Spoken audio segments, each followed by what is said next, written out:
Hello, Messiah, Texas, and welcome to another 5-Minute Friday. Today I'll be continuing the series on the book of Psalms, and I'll actually be reading Psalm chapter 22, which is known as a messianic psalm. Now, 1,000 years before the events of the cross and the events leading up to the cross and Yeshua being on the cross, we actually see this letter from David. It's a song of David that he wrote 1,000 years before, and it's almost line for line describing everything that Yeshua went through.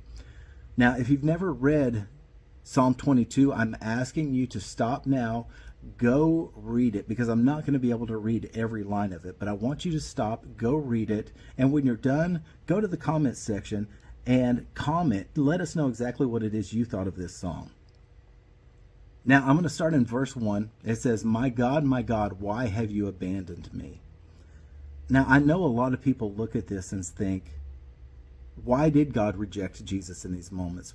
But I want to challenge that, because I'm saying that God didn't reject him, but he was there with him the entire time. He knew what needed to happen, and he sat and watched, and I'm sure he was mournful over what was happening.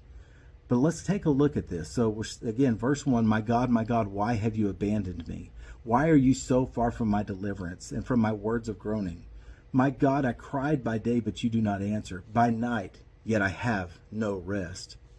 Verse 6 goes on and says, but I am a worm and not a man, despised by my own people and hated by all. Everyone who sees me mocks me. They sneer and shake their heads. He relies on the Lord. Let him save him. Let the Lord rescue him, since he takes pleasure in him. All of these are echoed in Matthew chapter 27, where Yeshua is seeing that everybody that he knows, everybody that he sees, they despise him, they hate him, they're sneering, they're saying the most revolting things about him.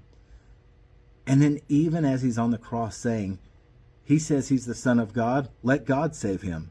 And we see this exact same thing here. I'm going to go on to verse 14, where it says, I am poured out like water. All my bones are disjointed. My heart is like wax melting within me. My strength is dried up like baked clay. My tongue sticks to the roof of my mouth. You put me in the dust, for dogs have surrounded me. A gang of evildoers has closed in on me. They pierced my hands and my feet. I can count all of my bones. People look at me and stare.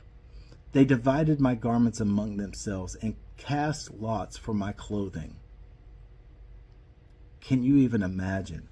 And Yeshua, he knows, he knows Psalms 22. He knows the things that are going to happen. He knows that this is about him.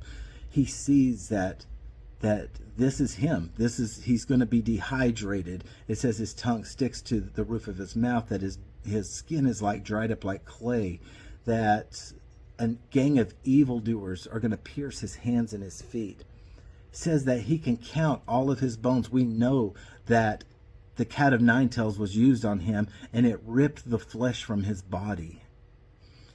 And it says that he could count all of his bones. People look and they stare. We know the Roman soldiers took his clothes and they stripped him of them. They divided them up and they gambled for them.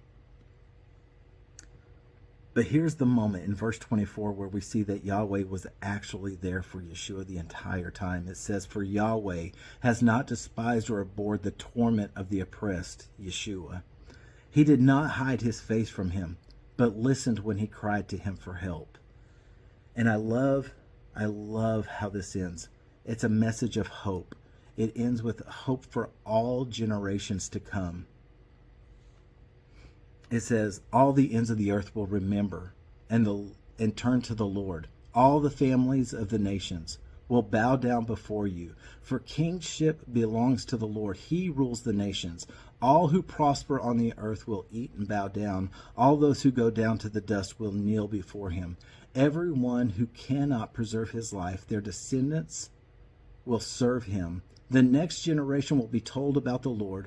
They will come and declare his righteousness to a people yet to be born. They will declare what he has done. Isn't that amazing news? Well, that is it for another 5-Minute Friday. I hope you have a restful Shabbat, and I want you to remember that you've got friends. at Messiah, Texas.